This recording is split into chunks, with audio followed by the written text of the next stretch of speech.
नौकर ज़ोर लगा लगा कर मेरा मसाज करता। मैं उसको पैसे पकड़ा तो कहता, रहने दो मालकिन, वसूली रात को करूँगा।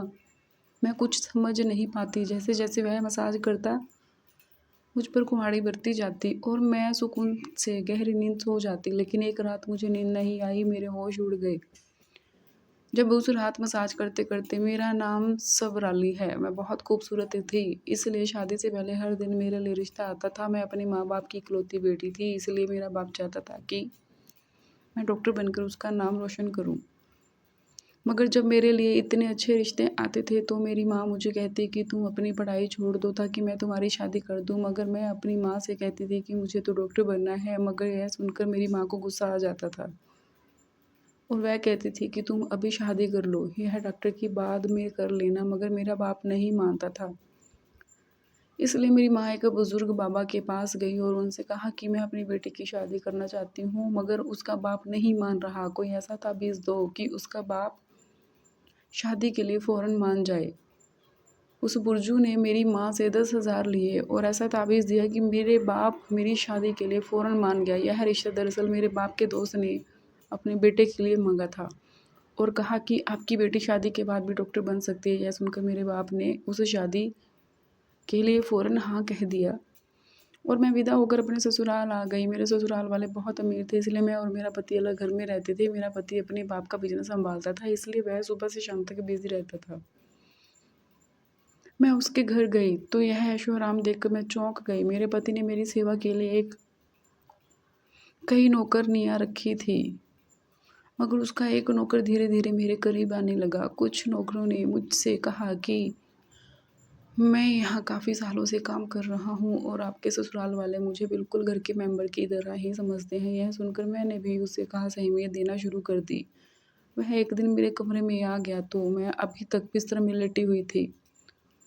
उसने मुझे थका थका देखा तो कहने लगा कि आप लेटे रहो, थक गई होगी, अगर आपको एतराज़ ना हो तो मैं आपके पैर दबा दूँ। यह सुनकर मैं चौंक गई। मैं खूबसूरत थी, जवान थी, लेकिन मुझे मेरे पति के अलावा किसी मर्द ने नहीं छुआ था और ना ही मैंने किसी नौकर से कभी अपने पैर दबावा थे। इसलिए मैंने फ़ौरन मना कर दिया, नहीं, मुझे अच्छा नहीं लगता कोई पराया मुझे छुए। यह सुनकर वह चुप हो गया और मेरे कमरे से चला गया। तभी मुझे एहसास हुआ कि मैंने उसकी बात का जवाब बहुत सख्ती से दिया था। शायद वह पहले भी मेरे ससुराल में ऐसे काम करता होगा, मगर मैंने साफ इनकार करके उसका दिल तोड़ दिया था। दरअसल मैं बहुत नरम दिल थी, इसलिए मुझे बाद में अफसोस होने लगा। मैं उसके बारे में सोचने लगी कि यह नौकर तो काफ़ी जवान और खूबसूरत है, मुझे इससे पैर नहीं दबाना चाहिए था। शायद मेरे पति को यह बात अच्छी ना लगे। अगले दिन भी ऐसा हुआ, नौकर ने यही बात मुझे दोबारा कहा। मैं उस दिन बहुत थकी हुई थी, इसलिए मैंने अपने पैर बिस्तर से नीचे कर लिए और उससे कहा कि तुम मेरे पैर दबा दो। यह सुनकर वह खुश हो गया और उसने मेरे पैर दबाने शुरू कर दिए। वह इतने धीरे धीरे पैर दबा रहा था कि मुझे फिर से नींद आने लगी। यह देखकर वह नौकर कहने लगा, मालकिन आपको नींद आ रही है, आप बिस्तर पर लेट जाओ, मैं आपके पैर दबाता रहूँगा। मैं जैसे मदहोशी में थी, इसलिए फ़ौरन बिस्तर पर लेट गई। वह नौकर बिस्तर पर आ गया और मेरे पैर दबाने लगा। उसके बाद मुझे होश नहीं रहा और मैं सो गई। मुझे नहीं पता था कि मैं कितने घंटे सोती रही। मेरी आँख खुली तो मैंने देखा कि वह नौकर अभी तक मेरे पैर दबा रहा था। यह देखकर मुझे उस पर तरस आ गया और मैंने हाथ बढ़ाकर अपने पर्स खोली और कुछ नोट निकाले और उस नौकर के हाथ में रख दिए। यह देखकर वह शर्माने लगा, मालकिन आप मुझे पैसे देकर शर्मिंदा कर रही हैं, मेरी सैलरी अच्छी है, मुझे इन पैसों की ज़रूरत नहीं। यह सुनकर मैंने उससे कहा कि यह पैसे तुम्हारी मेहनत के हैं। यह सुनकर उस नौकर ने मुझसे वह पैसे लिए और कमरे से निकल गया। मेरा पति रात को देर से आता था, इसलिए मैंने शाम को फिर उस नौकर को अपने कमरे में बुलाया और उसी से कहा, तुम्हारी मालिश से मुझे बहुत अच्छी नींद आती है, इसलिए जब तक मेरा पति घर नहीं आ जाता तब तक तुम मेरे कमरे में ही रहना। शायद नौकर को पैसे का लालच आ गया था, इसलिए वह मेरी बात सुनकर खुश हो गया और कहने लगा, मैं तो आपका मामूली सा नौकर हूँ, जैसा आप कहोगे मैं वैसा करूँगा। आपके पैर दबाता रहूँगा ताकि आपकी थकान उतर जाए और आपको सुकून मिले। यह सुनकर मैंने उसे कहा, तुम्हारे हाथों में जादू है, इसलिए तो मेरी सारी थकावट उतर जाती है। एक दिन नौकर ने मुझसे कहा कि आपकी सास भी कभी-कभी मुझे मसाज करवा लेती थी। यह सुनकर मैं चौंक गई।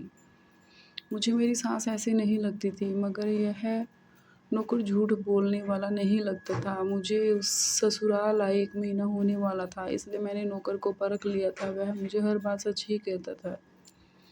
मेरे घर में नौकरनियाँ भी काम करती थी, मगर वह झूठी और बेईमान थी। वह मुझसे जो बात सुन लेती थी, उसे पूरे मोहल्ले में कर देती थी, इसलिए मैं उन्हें अपने कमरे में नहीं आने देती थी। यह नौकर इस घर का पुराना नौकर था, इसलिए मैं उस पर भरोसा करती थी। नौकर भी मेरे कमरे में आता था, मगर अपनी नज़रें झुका कर रखता था। वह मेरे जिस्म को हाथ लगाता, मगर उसकी नीयत खराब ना थी। ऐसा हर रात होता था। एक दिन मैंने अपने पति से कहा कि जब से हमारी शादी हुई है, हम कहीं घूमने-फिरने नहीं गए। यह सुनकर मेरे पति ने कहा कि जब से हमारी शादी हुई है, तुम भी तो हर वक्त नींद में रहते हो। मैं रात को भी घर आता हूँ, तुम गहरी नींद में होती हो। दिन को मेरे पास वक्त नहीं होता, रात को मेरे घर आने से पहले तुम सो जाती हो। यह सुनकर मैं अपने दिल में सोचने लगी कि यह सब नौकर की मालिश की वजह से हो रहा है। मेरे पति की शिकायत यही थी, मुझे रोज़ रात को अपने पति के लिए जागना चाहिए था। उस दिन मैंने फैसला किया कि आज रात जब नौकर मुझे मालिश के लिए कहेगा तो मैं इनकार करूँगी, ताकि मुझे नींद ना आए और मैं अपने पति के आने तक जागती रहूँ। शाम हुई तो मैंने नहाकर खुद को खूब तैयार किया और दुल्हन बनकर बिस्तर पर बैठ गई। नौकर मेरे कमरे में आया तो उसने मुझे मालिश के लिए पूछा, मगर मैंने साफ इनकार कर दिया। मेरी बात सुनकर वह कुछ उदास हो गया और वहाँ से वापस चला गया। कुछ देर बाद नौकर मेरे कमरे में आया तो उसके हाथ में दूध का गिलास था। मैंने खाना नहीं खाया था, इसलिए फ़ौरन दूध पी ली और अपने पति का इंतज़ार करने लगी, मगर मुझे नींद आ गई और मैं सो गई। सुबह मैं जागी तो नौकर फ़ौरन मेरे कमरे में आया और कहने लगा, मालकिन आपके लिए नाश्ता लेकर आऊँ? यह सुनकर मैंने अपने पति के बिस्तर की तरफ देखा, वह खाली था। यह देखकर नौकर कहने लगा, मालिक को ज़रूरी काम था, वह नाश्ता करके चले गए। यह सुनकर मेरा मूड ख़राब हो गया। मैं रात भर उसका इंतज़ार करती रही, मगर वह सुबह होते ही ऑफिस चला गया। मैंने नौकर से कहा कि मेरे लिए चाय ले आओ। नौकर कमरे से बाहर निकल गया। तभी मैंने अपने जिस्म की तरफ देखा तो चौंक गई। रात को मैंने दुल्हन का कपड़ा पहना हुआ था, मगर अब मेरे जिस्म पर कोई और कपड़े थे, मगर मैंने अभी जेवरात पहने हुए थे। मेरा सिर भारी होने लगा था। मुझे यह सोचकर चक्कर आने लगा कि रात को मेरे साथ क्या हुआ था और मेरे कमरे में कौन था और उसने मेरे साथ क्या किया, मगर मुझे कुछ याद ना आया। मेरा दिल घबराने लगा और मैंने अपना सर पकड़ लिया। मेरा पूरा जिस्म दर्द कर रहा था। इसलिए नौकर चाय लेकर आया तो मैंने उससे कहा कि मेरा जिस्म दबा दो। यह सुनकर वह बिस्तर पर आ गया और मुझे दबाने लगा। उस दिन मैं देर तक बिस्तर तक पड़ी रही। उस दिन मेरे पति अचानक घर आ गए। मैंने उसे देखा तो उस पर बरस पड़ी। मैं रात को तुम्हारे लिए दुल्हन बनकर जागती रही, मगर तुम नहीं आई। यह सुनकर मेरे पति कहने लगे, लेकिन मैं रात को कमरे में आया तो तुम गहरी नींद में थी, इसलिए मैंने तुम्हें नहीं जगाया। यह सुन मैं चौंक गई, मगर मेरे कपड़े किसने बदली किया और नींद पूरी होने के बावजूद मेरा जिस्म क्यों दर्द कर रहा है? मैं उलझ गई थी। मेरे पति कहने लगे, अच्छा ठीक है, मूड ख़राब करने की ज़रूरत नहीं है। मुझे आज रात एक काम के सिलसिले में बाहर जाना है, इसलिए देर हो जाएगी, मगर अभी मेरे पास 3-4 घंटे फ्री हैं। अगर तुम कहो तो हम अभी कहीं बाहर जा सकते हैं। यह सुनकर मेरा मूड खुद ब खुद को भूलकर खुश हो गई। शादी के बाद यह पहला मौका था कि मैं अपने पति के साथ कहीं बाहर जा रही थी। मैं जल्दी तैयार होने लगी, जबकि मेरा पति गाड़ी में बैठकर मेरा इंतज़ार करने लगा।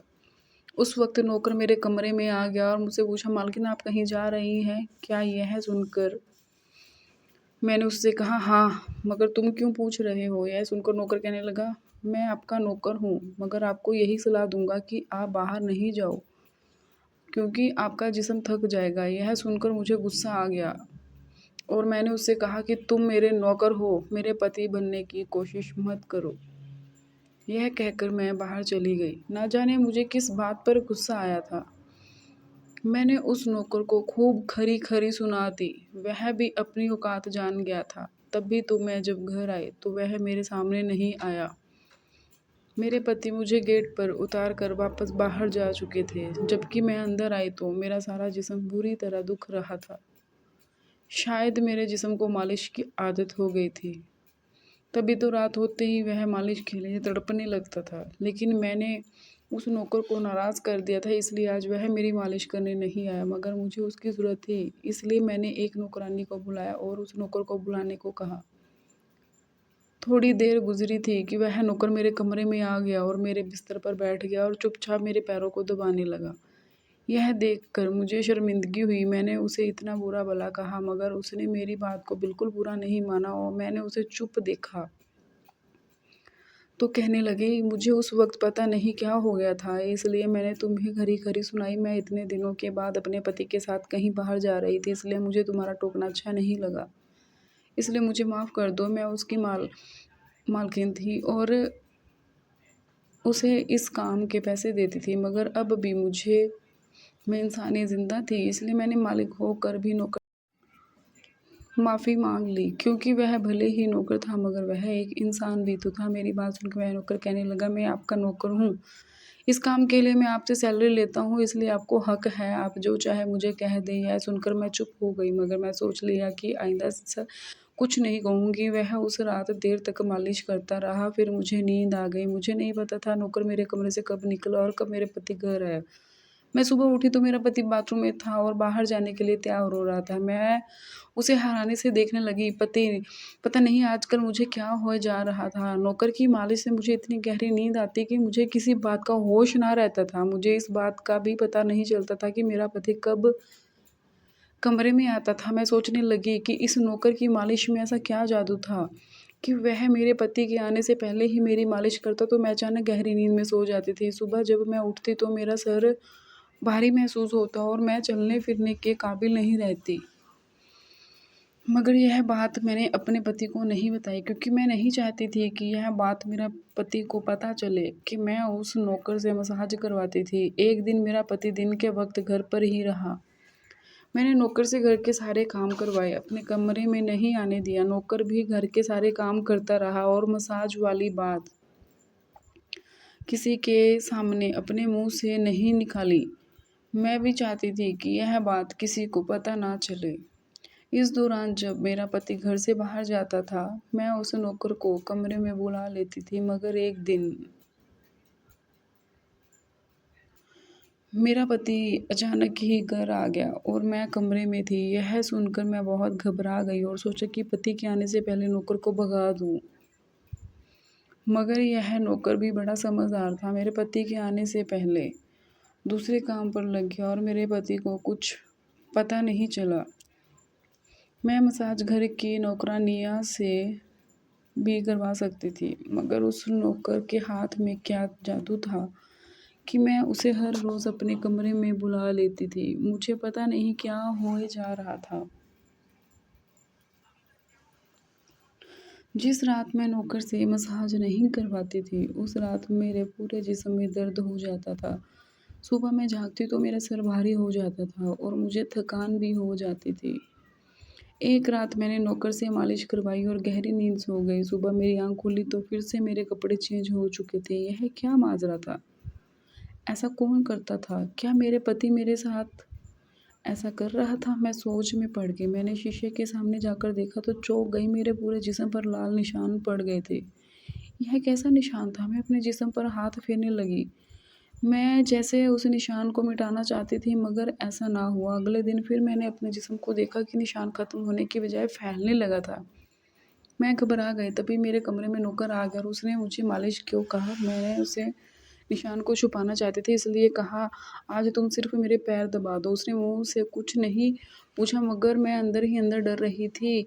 किसी दिन मेरे पति ने यह निशान देख लिया तो मैं उसे क्या जवाब दूँगी। मैं यह सोच-सोच कर थक चुकी थी, इसलिए मैंने तकिए पर पैर रख दिया। नौकर मेरे मसाज करने लगा। मेरी आँखें नींद से बंद होने लगी थी। तभी मुझे नौकर ने ऐसी बात कह दी जिसे सुनकर मेरे होश उड़ गए। उसने मुझसे कहा, मालकिन आप मुझे बहुत अच्छी लगती हो। मेरी आँखें बहुत बोझल होने लगी थी। मुझे उसकी बात समझ नहीं आई और फिर मैं गहरी नींद सो गई। सुबह मेरी आँख खुली तो मेरा पति भी बिस्तर में लेटा हुआ था। मेरा सर भारी हो रहा था और जिस्म दर्द से छूट रहा था। मगर उसके बावजूद मैं अपने पति के करीब गई और उसे धीरे से उस निशान के बारे में बता दिया। मैंने सोचा कि यह निशान बढ़ रहे थे, इसलिए मुझे यह बात अपने पति को बता देनी चाहिए। यह सुनकर मेरे पति ने मेरे जिस्म से कपड़ा हटाया तो वह उछल पड़ा। वह मुझसे दूर हो गया और कहने लगा, तुमने मुझे धोखा दिया है, बेवफाई की है और तुम्हें उसी की सज़ा मिली है। यह कोई बीमारी नहीं है बल्कि तुम्हारा गुनाह है। मुझ में क्या कमी थी जो तुमने दूसरा मर्द तलाश कर लिया? मैं काम में बिजी था, मर तो नहीं गया था कि तुमने एक और चक्कर चला दिया। यह सुनकर मैं हक्क-बक्क रह गई। मैंने उससे कहा कि यह आप कैसी बातें कर रही हैं, मैं बेकसूर हूँ। मगर मेरा पति हंसने लगा और कहा कि यह निशान बता रहे हैं कि तुम गुनहगार हो, इसलिए मेरे घर से निकल जाओ, मैं तुम्हें तलाक के पेपर भेज दूंगा। उसने मुझे धक्के मार मार कर निकाल दिया। मैं रोते हुए अपने माँ बाप के घर आ गई और उन्हें अपनी बेगुनाही का यकीन दिलाया। वह मेरे अपने थे, इसलिए उन्होंने यकीन कर लिया। उन्होंने कहा कि वह मेरे पति से करने जाएंगे, मगर उनके जाने से पहले ही तलाक के कागज़ आ गए और मेरी हंसती मुस्कुराती दुनिया उजड़ गई। मैं उसका जिम्मेदार किसको ठहरा दूँ? कोई भी तो नहीं था। कई दिनों तक रोती रही। मैं बिस्तर पकड़ लिया। मुझे ऐसा लगने लगा था जैसे मैं मरने वाली थी। एक दिन मेरी माँ मेरे कमरे में आई और कहने लगी, तुमसे कोई मिलने आया है। मैं भागकर गई कि शायद मेरे पति आए हैं। उसे मेरी बेगुनाही का एहसास हो गया, मगर वहाँ मेरा पति नहीं था बल्कि वह नौकर था। उसके घर काम करता था। मैंने उसे आने का कारण पूछा तो वह कहने लगा, आपके उन निशानों के बारे में जानता हूँ। यह सुनकर मैं चौंक गई और यह निशान क्यों थे यह सुनकर मैं खड़ी हो गई। उसके शर्ट के बटन एक झटके से खोल दिया। मुझे अब समझ आया कि मेरे पति ने मुझे इतने गंदे इल्ज़ाम क्यों लगाए थे। यह देखकर मैं नौकर के सीने पर मुक्के मारने शुरू कर दिए। मेरे जिस्म पर कैसे आए? तुमने मसाज के बहाने मेरे साथ क्या क्या किया था? मुझे सच सच बताओ। यह सुनकर नौकर ने मेरे दोनों हाथ पकड़ लिए और कहने लगा, मेरा नाम विक्रम है और मैं तुम्हारे साथ यूनिवर्सिटी में पढ़ता था, मगर मुझे तुमसे प्यार हो गया। मैं भी डॉक्टर बनना चाहता था और मैंने सोचा था कि जब हम दोनों डॉक्टर बन जाएंगे तो मैं तुम्हारे बाप से तुम्हारा हाथ मांग लूँगा। मगर एक दिन तुम्हारी सहेली की जुबानी मुझे पता चला कि तुम्हारी माँ तुम्हारी शादी जल्द करना चाहती है, इसलिए मैंने डरकर तुम्हारे घर रिश्ता भेजा। मगर तुम्हारे बाप ने इनकार कर दिया और कहा कि मैं अपनी बेटी की शादी तब करूँगा जब वह डॉक्टर बन जाएगा। इसलिए मैं इत्मीनान होकर अपनी पढ़ाई करने लगा। मुझे एक हफ्ते के लिए अपने कज़िन की शादी के लिए शहर से बाहर जाना पड़ा, तभी तुम्हारी शादी हो गई। वह यह सब मुझसे कह रहा था और मैं बेयकीनी से उसे देख रही थी। मैं वापस आया तो मेरी मोहब्बत किसी और की दुल्हन बन चुकी थी और मैं तुम्हारे प्यार और दीवानगी में तुम्हारे ही घर का नौकर बन गया ताकि मैं तुम्हारे करीब रह सकूं। मैं तुम्हारे करीब आना चाहता था, इसलिए मसाज के बहाने तुम्हारे कमरे में आ जाता था और रात को तुम्हारे दूध में बेहोशी की दवा मिला देता था ताकि तुम सोती रहो और तुम्हारा पति तुम्हारे करीब ना आ सके। क्योंकि तुम मेरी थी, मैं तुम्हें किसी और के करीब नहीं देख सकता था। यह सुनकर मैं हक्क-बक्क रह गई। क्या तुमने मेरे साथ कभी कुछ गलत किया? यह सुनकर उसने मेरा हाथ अपने सर पर रख लिया और कहा, मैं तुमसे प्यार करता था, इसलिए तुम्हारी इजाज़त के बगैर मैं तुम्हारे साथ कुछ नहीं करना चाहता था। यह सुनकर मैंने उस निशान की तरफ इशारा किया जो हम दोनों के जिस्म पर थे। यह सुनकर वह हंस दिया और कहा कि मैं डॉक्टर हूँ, यह सिर्फ इन्फेक्शन है। यह मैंने इसलिए किया ताकि तुम्हारे पति को हम दोनों के ऊपर शक हो जाए। यह कहकर उसने मुझे माफ़ी मांग ली और मैंने पूरे 1 साल उसे सज़ा देने के बाद माफ़ कर दिया, फिर उसके साथ शादी कर। तो दोस्तों, यह कहानी पसंद आई हो तो वीडियो को लाइक, चैनल सब्सक्राइब करके घंटी को प्रेस करें ताकि जब भी वीडियो डालें नोटिफिकेशन सबसे पहले आपको मिले। मिलते हैं अगले वीडियो में। धन्यवाद।